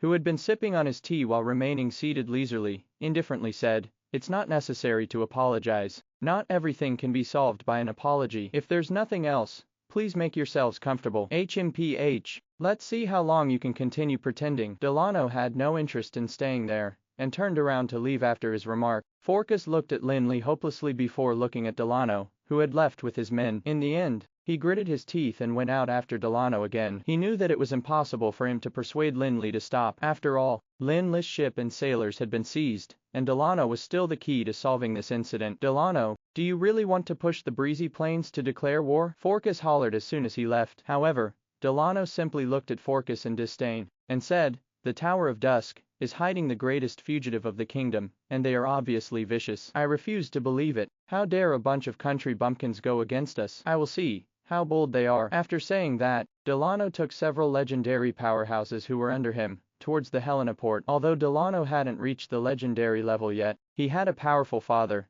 who was a sanctuary powerhouse. Hence, he naturally had a lot of treasures and means to escape. Forcas was hopeless when he saw that scene. He reckoned that the only way to resolve this issue was to ask his teacher to intervene. At the thought of this, Forcas turned around and cast the power of flight instead of going after Delano. He was ready to ask Elder Zoomer to step in and help. Seeing that Forcas didn't catch up, the expression on Delano's face suddenly changed. He no longer seemed as arrogant as before, and was instead worried and panic-stricken. He was not really entirely fearless. He'd initially wanted to save some of the Tower of Dusk's pride and just teach them a lesson for making him embarrassed previously. However, if this issue really caused a war between the Gilded Kingdom and the Breezy Plains, then while he didn't know what the Gilded Kingdom would do to him, he was certain that his father would definitely teach him a hard lesson. Besides, Delano was well aware that the people of the Breezy Plains were all legendary powerhouses. If they really decided to fight the Fifth Fleet, the latter would probably be severely damaged. Even though he did not care much about the lives of those ordinary warriors, it was a matter of his pride. If the people of his fleet were harmed, wouldn't it be telling everyone outright that the commander of the fleet was incompetent? At this moment, Delano somewhat hoped that the people of the Breezy Plains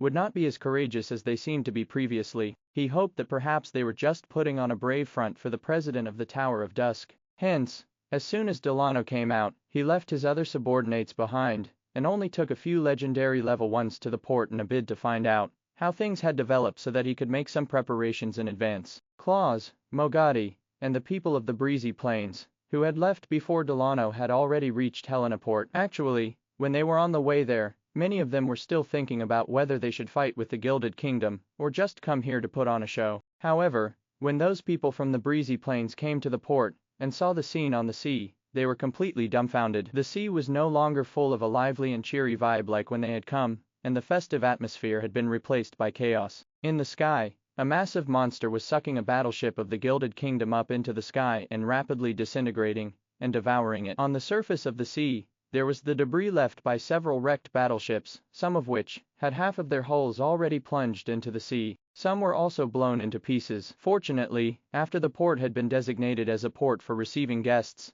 the civilian ships had already been diverted to other ports, otherwise none of them would have been spared from destruction. On the surface of the sea, only about 10 odd battleships of the Fifth Fleet of the Gilded Kingdom could still maintain their combat power. Among them, there were only 7 that were giant alchemical battleships. The other few were ordinary ships meant for guarding. Those battleships were attacking the monster in the sky at full power. However, regardless of the attacks that they launched, they could not cause any damage to the monster. While they were hesitating, a giant alchemical battleship on the sea suddenly let out a loud boom, and a figure carrying a shiny kitchen knife flew out amidst the explosion immediately afterwards. Yes, he was carrying a kitchen knife. The figure was none other than the top chef of the Breezy Plains, Cardson, whose knife was his symbol. Cardson was a sanctuary powerhouse, and even though he was just a pseudo one, the people of the Fifth Fleet could not contend with him. Although there were many legendary powerhouses in the Fifth Fleet, almost no one was able to block the sharp blade of Cardson's knife. As soon as they saw that, the people of the Breezy Plains knew that this battle was a sure win for them. At this moment,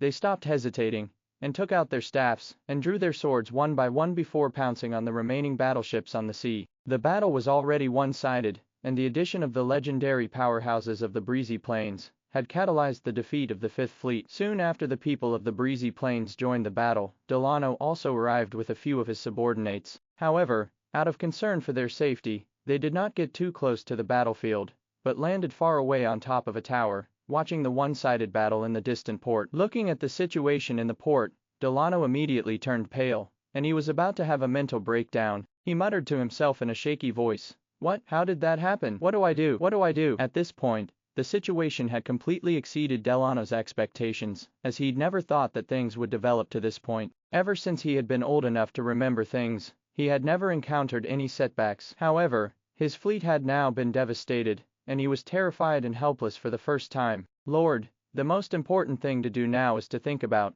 how we can resolve this issue," said one of Delano's subordinates. Of course, seeing the Fifth Fleet mutilated, they were also infuriated with Delano. However, they had to remind him since Delano had an impressive father. "Is there still a solution for this? That bastard Hagis came up with such a lousy idea that almost got us killed." Delano cursed furiously. As soon as they heard this, a few of Delano's subordinates looked at each other, knowing that Delano had already found a scapegoat. However, they were legendary powerhouses and didn't have to worry about being made cannon fodder. Hence, they naturally didn't bother putting in a good word for Adjutant Hagis. Lord Cantori has been dealing with those people in the breezy plains. Why don't you look for him, for a solution? The subordinate asked, giving Delano an idea. Hearing this idea, Delano's eyes immediately lit up, and he eagerly said, yes, I will go look for him, he must have a solution. In the Gilded Kingdom, Cantori was known as the best of his generation. Apart from having extremely high talent, he also had an extraordinary status. Cantori's father was the chancellor of the kingdom, and might seem to be no match for Delano's father, who was a high priest, but Cantori's teacher was the high priest of the Illuminati, which put him at a level above the princes of the kingdom. Otherwise, he wouldn't have been given the mission to go to the breezy plains. Delano could be considered Cantori's underling. Before Cantori went to the breezy plains, Delano had been following him around and enjoying life together with him. This time, Delano had caused such a huge trouble, which actually had something to do with the fact that Cantori called the people of the breezy plains rude. Quick, come with me to find Cantori. He must have a solution. At the thought of this, Delano immediately perked up and dared not delay any longer. Instead, he hurriedly went to search for Cantori with a few of his subordinates. Delano was considered rather lucky, perhaps due to the fact that the founding celebration was near. Cantori did not go to the Illuminati at this moment, and instead stayed in the Chancellor's residence. In a panic, Delano rushed to the gate of the Chancellor's residence and barged in without letting the guard at the gate to inform them of his arrival. However, Delano was also considered a regular visitor, so the guards knew who he was and basically did not stop him. Soon, Delano met Cantori, who had just finished meditating. Before waiting for the other party to ask, he exclaimed, "Brother Cantori, you have to help me out this time. I've gotten into huge trouble." "Oh, what could be difficult for you to handle? I'm really curious," Cantori said with a smile as he raised his hand to gesture for Delano to have a seat. However, at this moment, Delano was no longer in the mood to sit down and talk slowly. With a bitter expression, he said, "I wanted to teach that Flick a lesson, and I initially thought of showing him our dominance and letting him see that this is the Gilded Kingdom, not the breezy plains. However, that guy is out of his mind. He openly went against my fleet." Delano admitted to everything in front of Cantori, and even told him how he got humiliated from the beginning to how he gradually lost control of the situation while trying to regain his pride. Atrocious. He is too arrogant. How could this bunch of country bumpkins do such things? After hearing Delano's recount, Cantori looked a little indignant, though it wasn't clear if he was honest or not. "Now that things have come to this, I have no choice but to come to you for a solution. At this rate, my fleet is going to be ruined." Seeing that Cantori also seemed to be infuriated, Delano was immediately delighted, and he frantically voiced his request in hopes that Cantori could help him settle it. However, Cantori was not a scion like Delano, and naturally wouldn't agree to everything. Besides, he understood the breezy plains and the Tower of Dusk well. He had also dealt with Lin Li the young powerhouse, and thus he knew that Lin Li was not to be trifled with. Besides, Elder Zoomer had also once warned him not to mess with Lin Li the young sanctuary powerhouse, so why would he stand up for Delano? However, Cantori did not immediately reject Delano. He moved his eyes, and then smiled as he said, "Delano, by right, those people of the breezy plains have indeed gone overboard this time, and I definitely can't stand by and do nothing. However, that guy is a sanctuary powerhouse. After all, even if I step out, it'd be impossible to restrain him unless my teacher intervenes. Yes,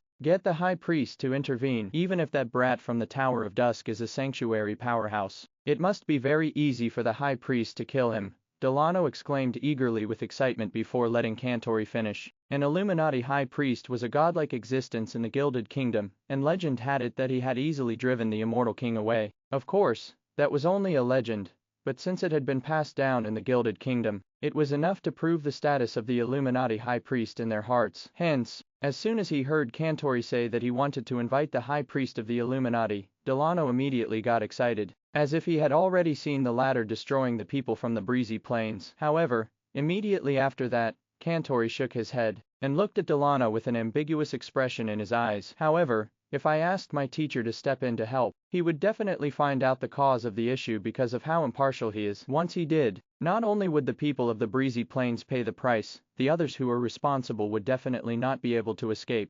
Hearing this, Delano immediately froze in shock, at a loss for a response. Indeed, Delano really hadn't thought of that issue. The Illuminati high priest was not an official of the kingdom, and wouldn't spare him on the account of his father. Delano dared not say that he wasn't responsible for this matter, and if the high priest of the Illuminati really found out about it, even his father wouldn't be able to protect him. "No, we can't let your teacher find out," But what should I do? Delano was immediately dejected, and he felt as if he had fallen from heaven to an abyss. However, when Kantori saw that scene, he seemed to have expected it, as there wasn't a trace of surprise on his face at all. Instead, he smiled and said, "Actually, this isn't a serious matter. My teacher doesn't necessarily have to be involved." "What? Is there another solution?" Delano exclaimed, looking as if he had found the last straw to clutch at as he stepped forward and grabbed Kantori's sleeve. "What solution is there? Tell me quickly. I'm scared I won't be able to protect my fleet." Kantori pulled his sleeve away and adjusted his clothes before saying, "You're letting your anxiety rule your head. You should be looking for your father at a time like this, even if you're at fault. Do you think High Priest Power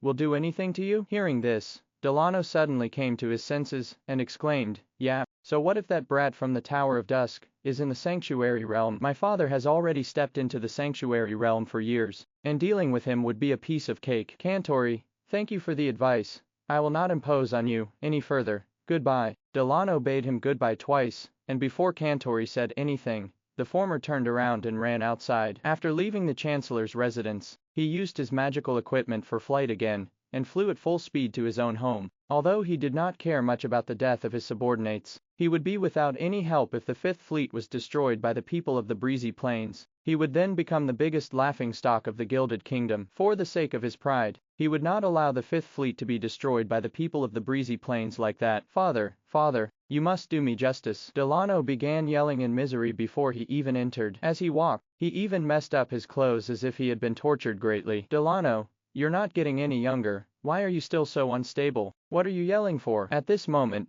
the High Priest of the Gilded Kingdom, Power, was looking at some documents in the study, and when he heard his son scurrying over while yelling, he couldn't help but frown and reprimand him. Although Delano shuddered in shock after hearing his father's scolding, he quickly remembered the purpose of his visit, and wept while exclaiming, "Father, I can't be a commander anymore." "Why? Is His Majesty going to transfer you elsewhere?" High Priest Power asked indifferently. In fact, he didn't quite approve of his son being the commander of the Fifth Fleet. After all, he knew what his son was like. No one was clearer about it than him. However, his son kept begging him to let him become the commander, while the king, too, took the initiative to bring it up. Considering that the Fifth Fleet usually wouldn't carry out any combat missions, he agreed. However, deep down, he hoped that his son would just be obedient and practice magic, or at least step into the legendary realm. Otherwise, his lifespan would only be a few decades long. "No, it's my fleet. It's about to be destroyed." At this moment, Delano no longer seemed as arrogant as when he was facing the outsiders just now. He was just like a child who had had his candy snatched away from him. As an elite who had been highly respected in the Gilded Kingdom ever since he was a child, he had really never been mistreated this way before. Even the king of the Gilded Kingdom had to show him some respect. Otherwise, he wouldn't have given him the authority to command the Fifth Fleet. Hence, when he saw Delano's behavior, High Priest Power was a little surprised, and could not think of anything that could make his son so aggrieved. "What exactly happened? Explain properly. What are you crying for?" High Priest Power frowned. Although his tone was stern, his gaze was full of concern. "Father, it's those people from the Breezy Plains. A few days ago, I chanced upon their ship being attacked by pirates when I was out on patrol with my fleet, and so I helped them drive the pirates away. However, during a routine inspection, they refused to cooperate, and the captain of that ship, the president of the Tower of Dusk, who is named Fulik, even tried to chase us away." Delano changed some facts with ease, and he mainly wanted to himself look as innocent as possible. Others who knew Delano definitely wouldn't believe him. After all, they were very clear about what he was like. However, although Power was Delano's father, and he should understand his son well, the issue was that what he knew about his son was just the side that Delano had been showing him. Since Power had his son at an older age, he naturally thought well of his precious son. Seeing that his father did not seem to doubt what he said, Delano gradually stopped feeling fearful, and he continued, "Later on, Forcas arrived, and said that the people of the Breezy Plains are guests who have been invited by His Majesty. Hence, on his account, I decided not to bother with those people. However, at that time I was a little suspicious about their refusal, because if they had nothing to hide, why were they so vehement about declining the inspection? So, after their ship entered the port, I sent my subordinates to keep an eye on their ship. 2 days ago, I received a report from my subordinates that a suspicious person, who was most likely to be the fugitive with the bounty that we were searching for, was found on their ship. I led my subordinates over, and I initially wanted to negotiate with them to get them to hand over the fugitive, or let us onto the ship and arrest him personally. However, they vehemently refused to let us go in and arrest the fugitive, and even wanted to resist forcefully. I had no choice but to have them brought under control,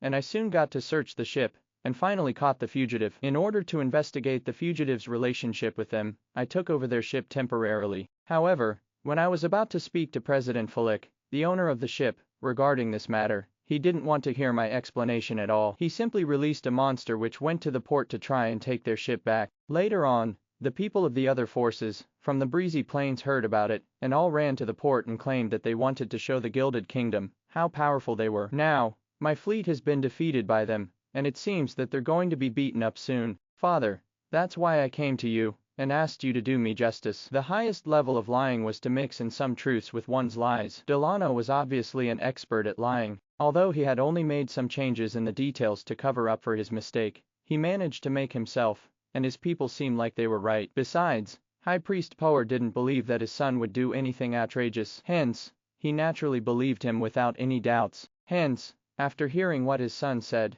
High Priest Power flew into a rage and hollered, "Outrageous." We treated them with courtesy, and they thought that we were really scared of them. "Father, please save my subordinates." Seeing this, Delano immediately begged his father, pretending to be miserable. "HMPH, I will see what gives them the guts to create trouble here in the Gilded Kingdom." High Priest Power humped coldly, and then reached out to grab his son Delano before flying straight out the door towards Helena Port. At this moment, only the flagship and 4 or 5 giant alchemical battleships of the Fifth Fleet remained on the surface of Helena Port's harbor. The iron ships had long been sunk into the sea or blown to pieces. As for the remaining giant alchemical battleships, their hulls were also wrecked, and it was as if they would fall apart at any time. It was a completely one-sided battle, and although there were also a few legendary powerhouses among the Fifth Fleet, their manpower and strength were worlds apart from the Breezy Plains sides. Even without the addition of these people from the Breezy Plains, the strength of the Lord Devourer Garl alone would be enough to destroy the entire Fifth Fleet. At this point, the people of the Fifth Fleet were desperate and hopeless. All they could do was watch their battleships get destroyed, and their peers die or weep on the surface of the sea. Besides, they could not even escape, and it was impossible to leave the port too. If they left the fleet, death would await them. The weapons that they had used on the battleships to shoot at the people of the Breezy Plains were gone in vain, but those legendary powerhouses of the Breezy Plains were not the default targets, sea beasts were. The ship's cannons, which were invincible at sea, could not even strike the legendary powerhouses that were like insignificant mosquitoes. Although there was a great target in the sky, they had completely given up from the beginning of the incessant bombardment, because regardless of what they did and how powerful their weapons were, they were merely feeding that monster. However, just when the people of the Fifth Fleet were already desperate to surrender, an extremely massive pressure came from the sky, as if the entire sky had sunk, and the air in the space had frozen. Immediately afterwards, 2 figures that seemed familiar to the crowd appeared in the sky. One was Delano, the commander of the Fifth Fleet, while the other was the respectable High Priest Power of the kingdom. As soon as High Priest Power appeared on the battlefield, he immediately released the massive pressure of a sanctuary powerhouse, instantly making everyone on the battlefield stop subconsciously. There wasn't even a single ripple on the sea, as if time had stopped. The ones who were the most affected were naturally the legendary powerhouses of the Breezy Plains. Although they could easily abuse the Fifth Fleet, they were just like ants in the face of sanctuary powerhouses. Even Cardson, who was a pseudo-sanctuary powerhouse, did not have any intention to resist Power, let alone the others. If they were in the Well of the Sun, the Lord Devourer Garl might still be able to fight against High Priest Power, a sanctuary powerhouse. However, its body that had been nurtured for thousands of years and devoured countless demons and treasures from the Well of the Sun had long been destroyed by Lin Li. Its current body wasn't weak. Unfortunately, it had only been nurtured for a short period of time, and it wasn't strong enough to contend with a true sanctuary powerhouse like Power yet. Looking at the scene on the sea, Delano felt an urge to cry out loud. His fleet had not been completely destroyed,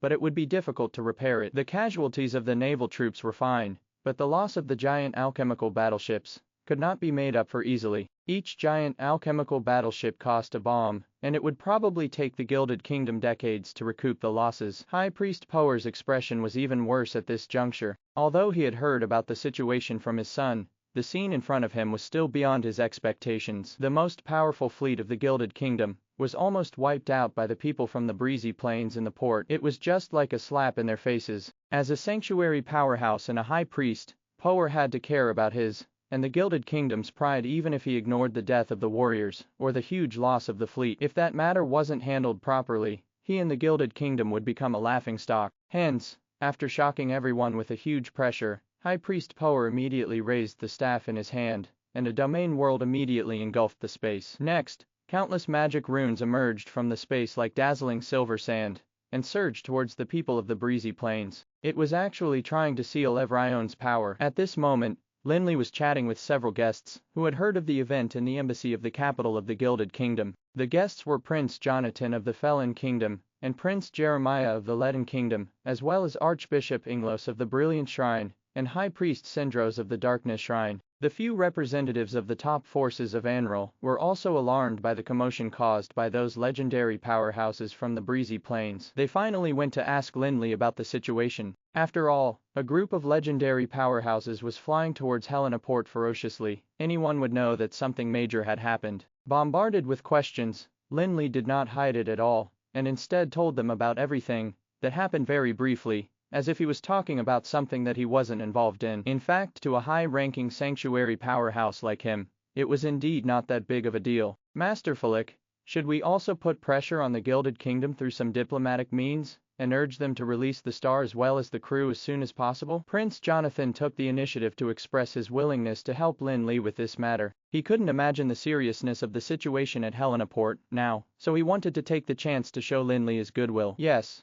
Master Fulik, the Leaden Kingdom can also interact with the Gilded Kingdom on your behalf. I believe that with our intervention, the Gilded Kingdom will have to compromise with us even if they're stubborn. With the same thoughts in mind as Jonathan, Prince Jonathan followed suit and expressed his willingness to help. The experience in the Sky Castle had made him completely convinced of Lin Li's abilities. Hence, he wasn't out to make a fool out of himself at this time, and was instead just trying to repair their relationship. However, deep down, Prince Jonathan and Jeremiah were actually secretly glad about the situation. Considering the interests of the Leaden Kingdom and Felon Kingdom, they were not willing to see the Gilded Kingdom getting too close to the forces of the breezy plains. The Felon Kingdom was still the sovereign of the territory of the breezy plains, even though the latter was almost always autonomous. It was acceptable for the Gilded Kingdom to do business with the breezy plains, but if the Gilded Kingdom really expanded into the breezy plains, it would be akin to invading the Felon Kingdom. However, the Felon Kingdom had almost no control over the breezy plains, so it was impossible to stop the Gilded Kingdom from doing anything in the breezy plains. If they wanted to drive the Gilded Kingdom back to the sea, the Felon Kingdom could only pin their hopes on the Tower of Dusk and the forces of the breezy plains. On the other hand, the Leaden Kingdom also wished that the Gilded Kingdom wouldn't gain a footing in the breezy plains, as the previous two nations had been able to live together peacefully for so many years largely because of the fact that the breezy plains had been autonomous. Be it the army of the Leaden Kingdom or the Felon Kingdom, they could not easily step into the breezy plains. Hence, the last thing that the two nations wanted was for the forces of the breezy plains to get too close to the Gilded Kingdom. The Tower of Dusk's attitude was the most important here, so Jonathan and Jeremiah put in all their efforts to express their goodwill to Lin Li in a bid to make the latter stand on their side. While Jonathan and Jeremiah were expressing their goodwill to Lin Li, Inglos and Sindros were seated at the side and smiling silently. They had interacted with Lin Li often, and were well aware that he was not the type to let himself suffer any losses.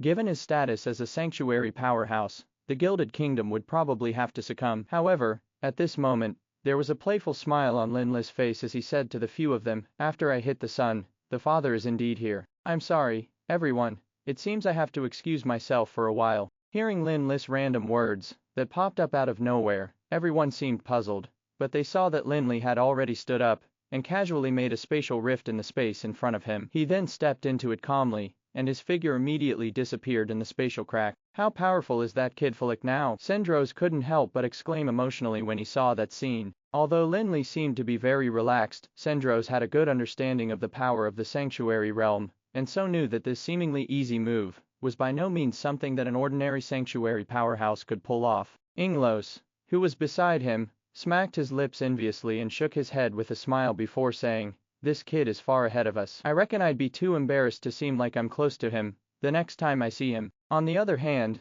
the two princes, Jonathan and Jeremiah, looked even more dumbstruck as the scene before them had completely exceeded their scope of understanding. Although they were both peak legendary powerhouses, that was also the reason that they had a more profound understanding of the power of this world. The scene of making a rift in space with one's own power was like a miracle to them, and they dared not even think about it. At this moment, the legendary powerhouses of the breezy plains in the sky above Helena Port were already caught in a crisis. Faced with the terrifying power of High Priest Power, they had no means to resist at all. The countless magic runes that emerged in the space condensed into a magic chain that coiled around the people of the breezy plains. Once the magic chain entangled their bodies, they would immediately lose all their power, be it mana or combat energy. Damn it, a bunch of country bumpkins. This is the true power of a real sanctuary powerhouse. Try being arrogant in front of me again. Delano followed closely behind his father. Looking at the astonished people of the breezy plains, he smiled smugly. Deep down, he had already started to think about how he was going to deal with them after taking them down so as to regain his pride. Of course, the people of the breezy plains were just some nobodies, and what Delano was the most eager to see was his father defeating Fulik, the president of the Tower of Dusk. So what if he's only in his 20s? He must have reached the sanctuary realm only because of luck. How can he compare to a real sanctuary powerhouse like my father? In Delano's opinion, even if Fulik was a sanctuary powerhouse, he would still be defeated by his father, Power. However, at this moment, there was a violent explosion in the space, and it vibrated so much that Delano almost fell from the sky. Immediately afterwards, they saw the magic chains in space that shackled the people of the breezy plains getting pushed away violently by an invisible force. In fact, they even began to dissipate rapidly like snow that had landed in flames. On the other hand, High Priest Power, who was casting the spell, also let out a low grunt and suddenly withdrew his hand to pull Delano back. The magic runes that were flashing continuously in the space also seemed to have gotten a great fright as they instantly vanished, which restored the space to its original appearance. Only then did the people on the field realize that a young figure had somehow appeared between the people of the breezy plains and High Priest Power. President Fulik, you're here. After seeing the figure that appeared out of thin air, the people of the breezy plains could not help but exclaim in joy and surprise. I'm sorry to have frightened all of you, Lin Li said with a smile as he looked at the people behind him. Seeing Lin Li's timely appearance, the people of the breezy plains finally breathed a sigh of relief. Many of them had participated in that battle on Cage Island, and naturally knew how terrifying Lin Li's power was. Although High Priest Power had given them a great pressure just now, they firmly believed that as long as this President Fulik was around, they would definitely succeed and win the battle. After hearing the words of the people of the breezy plains, High Priest Power also knew the identity of this young man. However, he was still as shocked as ever. At this moment, High Priest Power simply could not believe his eyes, because Lin Li was just too young for a sanctuary powerhouse. A sanctuary powerhouse in his early 20s. When did this world become so crazy? Even Garesco wasn't so incredibly gifted. Moreover, what shocked High Priest Power even more was the strength that Lin Li displayed, as breaking into the domain world of another sanctuary powerhouse was not something that an ordinary sanctuary powerhouse could do. The ordinary sanctuary powerhouses would have a hard time breaking into their enemy's domain world, even if they were of a higher level. However, not only did Lin Li, a young sanctuary powerhouse, break into his domain world, he even struck and forced him to retract his domain world. If he hadn't experienced it firsthand, High Priest Power would have probably never believed such a thing was possible. Looking at the young Lin Li, whom he should have felt disdainful towards, Power couldn't help but be wary of him. Although he had only had a brief contact with Lin Li, he knew that if he had to fight with Lin Li, he might be the one to suffer a huge loss. Father, this is the guy who kept the fugitive on his ship, and the one who summoned the monster. Delano was not even a legendary powerhouse, so naturally he could not tell that the two sanctuary powerhouses had already sized each other up during the brief contact. Hence, he simply pointed at Lin Li and complained to his father, wanting him to teach Lin Li a hard lesson for himself. High Priest Goer soon hid the fear in his eyes and asked, "Are you President Fulik of the Tower of Dusk?" Lin Li reached out and grabbed the summoning lamp before turning to look at the Lord Devourer Garl. Without much emotion, he indifferently said, "Not bad. It seems that your son has already introduced me to you, so I won't introduce myself." Lin Li did not bother to ask the identity of the High Priest Power. He could tell who the latter was from the robe that he was wearing, and the striking resemblance between him and Delano. Of course, if it was a normal exchange, Lin Li would have to ask about his identity out of respect, despite having already guessed it. However, they were now in a hostile relationship with each other, and Lin Li just wanted his ship, the Star, and his sailors to be alright. The other party's identity did not matter to him. After speaking to High Priest Power, Lin Li stopped paying attention to them, and instead turned his head to face the people of the breezy plains, and said, "Okay, you guys go and see how the Star is doing. Throw all of those who do not belong on the ship into the sea." "Yes, President Fulik." Please rest assured, the legendary powerhouses of the breezy plains immediately answered respectfully before flying towards the Star, which was detained in the corner of the port. Seeing how Lin Li ignored him, High Priest Power couldn't help but coldly say with a hostile expression, President Fulik, don't you think you should give an explanation to the Gilded Kingdom for what happened here? Why? Didn't your son tell you everything? Lin Li asked nonchalantly as he turned around. The interaction just now made him gain a considerable understanding of High Priest Power's abilities. Even though Power was also a true sanctuary powerhouse, that kind of strength was not enough to intimidate Lin Li. In fact, with Lin Li's current sanctuary level power, there were only a few people in the entire Enroll who could be his match. Besides, Lin Li also had the 7 pieces of the debris of the stars, and he could also summon the Sky Castle over at any time. Such incredible power was already enough for him to be fearless of any threats. Although Lin Li didn't like going to war, it didn't mean that he would let himself suffer losses for the sake of the so-called peace with the Gilded Kingdom. Hence, even if the Gilded Kingdom really fell out with him, Lin Li wouldn't find it a pity at all. However, Lin Li's words sounded extremely arrogant to High Priest Power, who felt that Lin Li was treating him and the Gilded Kingdom as if they were nothing. High Priest Power had been in the sanctuary realm for numerous years, and his reputation in the Gilded Kingdom was even on par with King Bradler's. No one had ever dared to speak to him like that. High Priest Power immediately laughed and stared at Lin Li grimly with a sinister gaze. President Fulik, I believe we have expressed enough sincerity when we received you, the guests of the Gilded Kingdom. However, this does not mean that you can ignore our nation's laws and regulations. You were harboring a fugitive, and now you even caused us to suffer so many casualties. Do you want to go to war with our country? High Priest Power knew very well that if he really had to fight with Lin Li, he might not be a match for him. Hence, he took out a sharp weapon, the threat of war, in a bid to make Lin Li bow. Moreover, his words were not just meant for Lin Li alone. In fact, he also meant for the representatives of the various forces in the breezy plains to hear it so that they would feel oppressed and alienate Lin Li. After all, the other forces of the breezy plains had gained significant benefits from the cooperation with the Gilded Kingdom. If war broke out between the Gilded Kingdom and the breezy plains, the forces of the breezy plains would definitely end up losing those benefits, and lose even more during the war. He reckoned that anyone would make a wise decision at this point. If we have to go to war, so be it. What's the big deal? Since the Gilded Kingdom is not sincere in this cooperation, we don't have to give you any respect. After taking the star back, Claus and several other leaders walked towards Lin Li, again to inform him of the situation on the star, and also to show their determination to stand with the Tower of Dusk. Hence, after hearing High Priest Power's words, Claus and the others seized the opportunity to express their choice before Lin Li even said anything. How dare an insignificant legendary level being talked to me? Power humped coldly as if he had been greatly insulted, and was just about to teach them a lesson. However, at this moment, another figure flew over from afar, and yelled, Don't do it, Power, President Fulik, please calm down. The person who came was none other than Forkust's teacher, Elder Zoomer, who had cooperated with Lin Li to seal the dragon corpse on Cage Island. Obviously, Elder Zoomer had already received a report from his disciple, Forkust, which was the reason that he dropped everything to hurry over. However,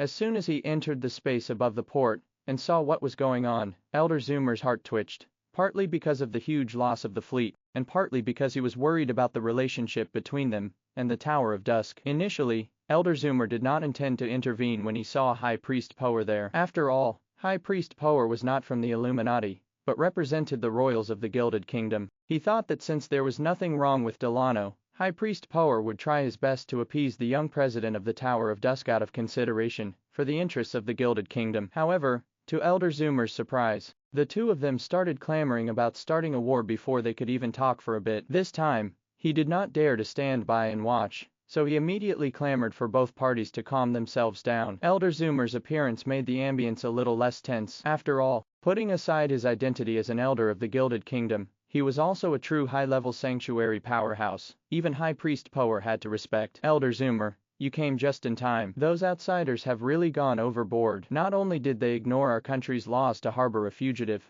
they even destroyed our fleet out of anger and shame. Knowing that his abilities were not enough for him to cause significant harm to the young sanctuary powerhouse Lin Li, Power also knew that he would be asking for trouble if he really started a fight. Hence, as soon as he saw Elder Zoomer, he immediately found an out and complained to Elder Zoomer with righteous indignation. Did we commit the crime of harboring fugitives just because you said so? We came all the way here by ship, and no strangers came on board at all. Who knows when that fugitive got shoved onto the ship? Claus and others were instantly displeased too. Actually, he did not want to really go to war with the Gilded Kingdom, either, and he would prefer to maintain peace as far as possible. Actually, Elder Zoomer had already found out about the bigger picture from his disciple Forkust, but it was hard to draw a conclusion about the truth of the matter at the moment. Hence, he waved his hands and gestured for everyone to be quiet for the time being before saying, I believe we just have to conduct an investigation to find out what exactly happened, and the truth will come to light. There must be a misunderstanding here, and the fugitive might have sneaked onto the star. President Fulik,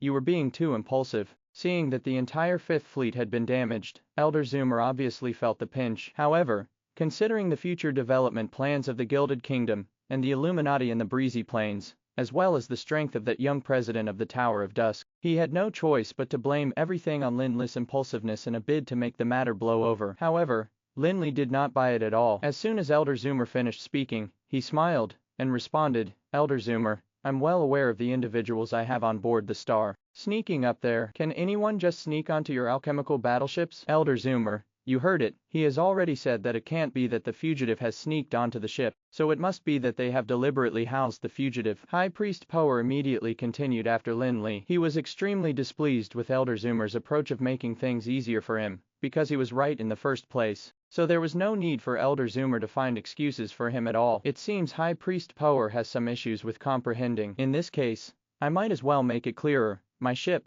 the Star, has never harbored the fugitive that you are looking for, and no one secretly sneaked onto it. Although Lin Li didn't care if a war would break out with the Gilded Kingdom, he was never willing to take the blame for something that he had never done. Besides, even though Elder Zoomer seemed to be looking for a way out, he had in fact set up something there. If Lin Li admitted that the fugitive might have secretly boarded the ship, the matter of harboring the fugitive would be over, but they would settle scores with him for destroying the Fifth Fleet later on. After all, it would be reasonable for the Gilded Kingdom to board the ship and arrest the fugitive in that case. Besides, Lin Li would also seem like he was overreacting. HMPH, we caught the fugitive on your ship. It'll be pointless even if you deny it. Seeing that there were two sanctuary powerhouses, namely his father and Elder Zoomer, on his side, Delano immediately felt courageous and confident. President Fulik, do you have an explanation for that matter? Elder Zoomer asked, pretending to be put on the spot, but he was actually trying to express that Lin Li had put him in a tough predicament, because he refused to reciprocate the fact that he had given him an out. Check Newlevel CH Ters at November bin. Calm. Ha. What is there to explain? I have 100 ways to shove a random stranger onto your ship. How could you not have thought of that, Elder Zoomer? Lin Li said, looking at Elder Zoomer with derision in his eyes. This time, Elder Zoomer was really put in a difficult position. In the beginning, his intention was to have the people of the Tower of Dusk admit that the wanted fugitive had sneaked onto the star so that the Gilded Kingdom would have a good reason for detaining the ship. Afterwards, he would also be able to make the Tower of Dusk explain the reason for causing such a big loss to the Fifth Fleet. Although it would not be enough to make the other party compensate with a fleet, it would be enough to give them an added leverage for future negotiations. However, Elder Zoomer did not expect Lin Li to be so adamant about it. Not only did he refuse to admit to harboring a fugitive, he also refuted the conjecture that the fugitive had possibly sneaked onto the ship. Hence, it would be difficult to solve that matter. If it was proven that Lin Li was lying, how could the matter be put to rest? Would the Gilded Kingdom really go to war with the Tower of Dusk? Or would they have to bear with the humiliation? If it was proven that Delano was the one who had been lying, how could they make up for the losses? They would definitely be put at a disadvantage for the future negotiations. Nonsense. Are you insulting my character? It's an undeniable fact that the fugitive was found on your ship, and many of us can prove it. Well, do you have any evidence to prove that the fugitive wasn't on your ship? Delano retorted, panicking because Lin Li was vehemently refuting. He decided to make that request because he suddenly remembered the countermeasure he had discussed with his adjutant previously. In fact, according to Delano's previous conjecture, the worst that could happen after he seized the star and the crew on board should be a confrontation with the king. Regarding that issue, he had already made all the arrangements beforehand, and thus had all the evidence and witnesses he needed. However, to Delano's surprise, Lin Li had no intention to reason with him, and simply sent a monster out to snatch the star from him at that time. The monster even crushed the Fifth Fleet. As things were now finally returning to the expected trajectory, he immediately said everything that he had prepared beforehand with great impatience. Oh, Delano, since you were the one who caused this matter, you should be the one to prove your claim. Elder Zoomer glanced at Delano, totally able to imagine what this entire situation was about because he understood Delano well. If the Fifth Fleet hadn't been destroyed, he might have reprimanded Delano a few times for being insensible, and then let the matter blow over. However, now that the Fifth Fleet had been damaged, he knew that there had to be something fishy about this matter, so he had no choice but to bite the bullet and go all the way. Delano did not know how much Elder Zoomer hated him, and was simply overjoyed when he was asked to show his proof. Thinking that he finally had the chance to show the evidence that he had prepared long ago to defeat Lin Li. Hence, he agreed and immediately brought them to the port. He then waved his hand to beckon a subordinate whose face had turned pale to come over. He said, "Do not be afraid,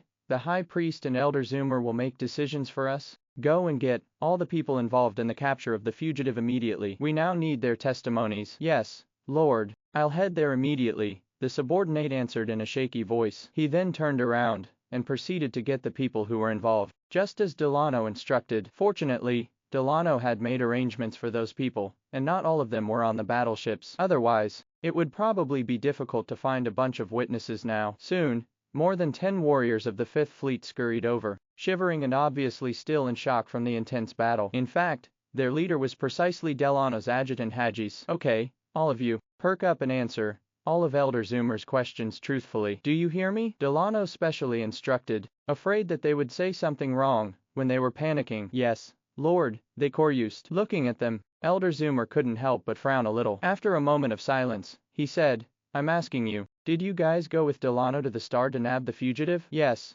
Elder Zoomer, apart from us, there were also a few others. However, some of them have fallen in the battle just now, and some were heavily injured, so they can't come here now," Hagis answered Elder Zoomer on behalf of everyone, after he looked at Delano, and the people behind him all followed and nodded. "So, how did you get the information that the fugitive was on the star?" Elder Zoomer immediately asked without saying anything else. Hagis pretended to be recalling something so as to make himself seem more reliable. "The thing is, the people on the star were adamant about not letting us inspect the ship, and vehemently refused to let us do so. Hence, Lord Delano sensed that there was something suspicious about them. After the star entered the port, Lord Delano specially asked a few of us to carefully keep an eye on the star, and report to him immediately if there was anything unusual. Later, one of us saw a familiar figure, who looked a lot like a wanted fugitive on the deck of the ship. Lord Delano considered that the fugitive is too important to the kingdom, so he thought of negotiating with the people on the star in hopes that they would hand him over. However, the people on the star simply ignored us, and insisted that the person we wanted to find was not on their ship. Later, as a last resort, Lord Delano ordered to temporarily take into custody all the people on the ship, and also instructed us not to hurt them before starting the search. After taking a look at Lin Li, Elder Zoomer turned around to ask, "So, was the fugitive on the ship?" "Yes, he was in a hidden room. If not for the fact that we had done a careful inspection, we would have almost missed it," Hagis said, his answer making everyone behind him nod profusely. By saying that they almost missed the fugitive in the secret room, they were clearly trying to say that the people on the star were deliberately hiding the fugitive. Otherwise, how could a stranger find such a secret room on the ship? "How is it? I know my son very well. He wouldn't lie about such things." High Priest Power's expression was extremely smug. He turned around and looked at Lin Li with a mirthless smirk. "President Fulik, with so many witnesses to prove it, what else do you have to say? Is this the so-called evidence? Well, in that case, we can also vouch that Delano is actually not your biological son." Hearing the words of the so-called witnesses, Claus and the others could no longer tolerate it. At this moment, when he heard that High Priest Power wanted to make a conclusion based on the testimony of these few people, they immediately objected in dissatisfaction. "You people have a death wish." High Priest Power was a sanctuary powerhouse, whose reputation in the Gilded Kingdom was comparable to King Bradler's. Just when had he ever been insulted like that before? His face turned sullen immediately, and he just wanted to pinch them to kill them. However, Lin Li was still there, so how could he allow High Priest Power to kill the people from the breezy plains? Besides, Lin Li agreed with Claw's words. Finding a bunch of random people to testify and conclude the outcome based on that was simply outrageous and unreasonable. Seeing that High Priest Power wanted to attack, Lin Li humped coldly, and the gemstone on the Helios scepter immediately lit up. Although the two of them were sanctuary powerhouses, while Elder Zoomer was a high-level sanctuary powerhouse, there was nothing for Lin Li to fear. "Calm down, both of you, calm down." Knowing that Lin Li wasn't scared, Elder Zoomer naturally did not dare to let the two of them get into a fight there. Besides, at this moment, the national celebration was about to begin soon, and there were lots of people swarming over from all directions. Destroying Helenaport would be a small matter, but the defeat of High Priest Power of the Gilded Kingdom would be embarrassing. "Elder Zoomer, you heard it, they insulted me first, so I must make them pay the price." Although High Priest Power was quite harsh with his words, he did not make any further move. In his heart, he also knew that he might not be a match for Lin Li with just his own strength. Hence, he wanted to drag Lin Li down with him too. "Insult. If it was according to your logic just now, their words seemed to be the truth instead of an insult," Lin Li said, ignoring the murderous gaze in High Priest Power's eyes, while the Helios scepter swayed in his hand in a seemingly casual manner. However, each time it swayed, there was a special rhythm. Clearly, there was an extremely terrifying magic spell charged on the scepter. It seemed to be able to destroy Helenaport easily. At this moment, Elder Zoomer finally managed to placate High Priest Power, and then turned around to look at Lin Li. President Fulik, no matter what, they have already provided the evidence with witnesses to testify for them. If you don't have any evidence, I'm afraid we have to accept their testimony. Yeah, show us some evidence too. Didn't you say that you don't believe our testimonies? In that case, come up with some credible evidence too, said Delano, who was also infuriated because of what Claus and the others said. Most people probably would not be able to stay calm after someone said that they were not their father's son. After hearing that Elder Zoomer was asking them for evidence at this moment, he immediately clamored. Of course, Delano also had an agenda for saying so, and that was to get Lin Li to find some other witnesses apart from his sailors, or accept the testimonies of Delano's subordinates. However, after hearing Delano's words of coercion, Lin Li simply turned around and said to a new sailor, who had just come over, "Get on the ship and ask them to bring all the items in the pilot house over." Be it High Priest Power, Elder Zoomer, or Delano who'd planned all this, they didn't believe that Lin Li could come up with any strong evidence to support his claims in this situation. Regardless of whether or not Delano's witnesses were credible, they had at least caught the fugitive on the star, and that was a fact that could not be disputed. Lin Li wanted to prove that the fugitive had nothing to do with the star, and protest against the fact that the fugitive had been caught on the star. However, he could not get the crew to be the witnesses, so it was extremely difficult unless he could get the fugitive to come out and confess everything himself, or get someone from Delano's side to dispute the claims. Thank you for watching Mystic Realms Recap. Please like, share and subscribe. Have a great day.